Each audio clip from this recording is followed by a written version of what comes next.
Thank you for visiting Osher at JHU. Here are a few examples of our classes. Hello, everyone.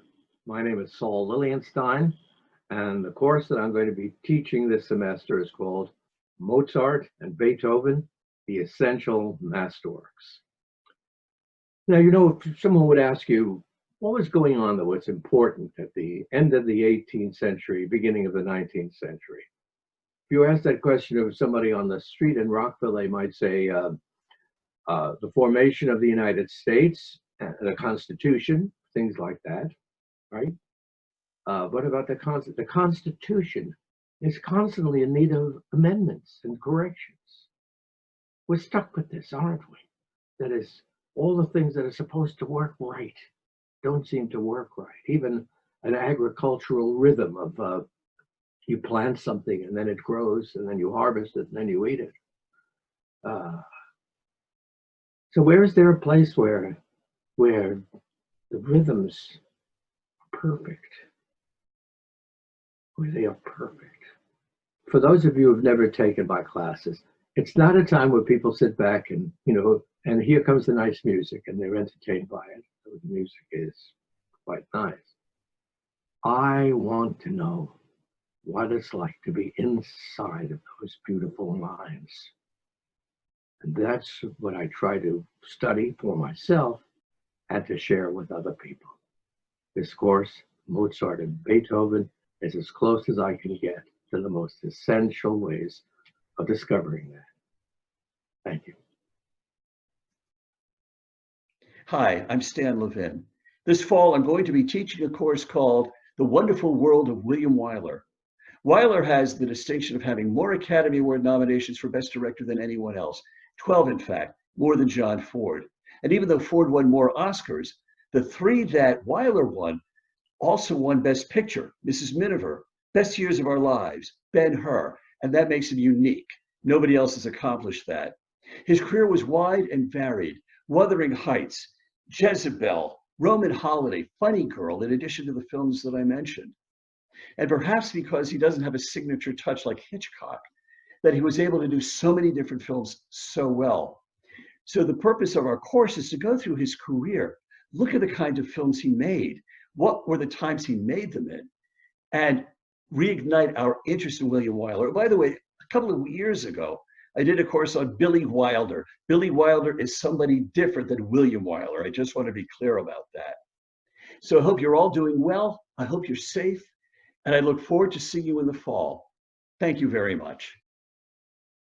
Hi, I'm Nora Hammerman, and I'm giving a class this fall, which I call Masterpieces of the Northern Renaissance. And it's going to be a little different from anything that I've ever done before, in that I will concentrate on just a few very, very famous paintings and some sculptures as well. So the idea is to zero in on these famous works of art and talk not just about the artistic side of them, the poetry involved, the text, and so on, but to give as much as I can of the historical context in which they were created in the first place. And so I try to have a balance between the art and the history. And in the process, I will inevitably show other works by the same artist or by related artists around the same time. So each class, each 2-hour session will have either 1 or 2 very famous masterpieces: Jan van Eyck's Ghent altarpiece, The Four Horsemen of the Apocalypse by Dürer, The Ambassadors by Holbein, perhaps the Grunewald Crucifixion, a painting of peasants dancing by Peter Bruegel. So each one will take one of these great works of art and discuss them in the broadest possible terms. So I have given classes on the Northern Renaissance before. I've never done it quite this way. I'm really looking forward to it, and I hope there'll be lots of participation by the students. Hi, everybody. I'm Steve Friedman. I look forward to seeing you all in the fall as we get back to normal. And what we're going to do to brighten everybody's spirits is talk about the choreographers who shaped the Broadway musical, going back to Agnes de Mille and how she changed the concept of dance in Broadway musicals to ballet by creating ballet movements and wonderful storytelling in Oklahoma and Carousel, on to the evolution of Michael Kidd, the Gower Champions, the Bob Fosse's, leading us up to the Michael Bennett's and the Tommy Tunes. These are the people who assumed control of the Broadway musical by deciding that just being a choreographer was not good enough, that they actually had to assume responsibility for what the musical looked like. Maybe one of the most famous people who took charge of that position is Jerome Robbins, a very controversial person in his private life, but one that changed the way dance also was perceived in the Broadway musical, perhaps West Side Story being the most classic reinvention of dance and storytelling for Broadway. So we're going to explore all of these different people, bringing us up to the modern times, and I look forward to seeing you all. And if you prod me, maybe I'll even sing a little too. I look forward to seeing you in the fall. Greetings all. My name is Richard Letterman, and in the fall I'm going to be teaching a course that I'm calling Judaism and Christianity, Where Did the Ways Depart? So what's it all about?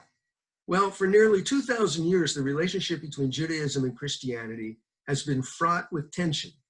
Jews have viewed Christianity as a kind of usurper, a religious tradition that tapped into Jewish tradition, then turned around and persecuted Jews, often violently, for their refusal to accept the Christian understanding of the relationship between the human and the divine.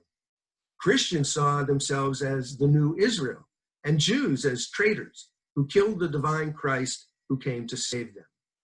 All of this has changed in modern times, and scholars of ancient Judaism and early Christianity have taken a new look at the relationship between Judaism and Christianity in the early days, particularly in the first 3 or 4 centuries of our era.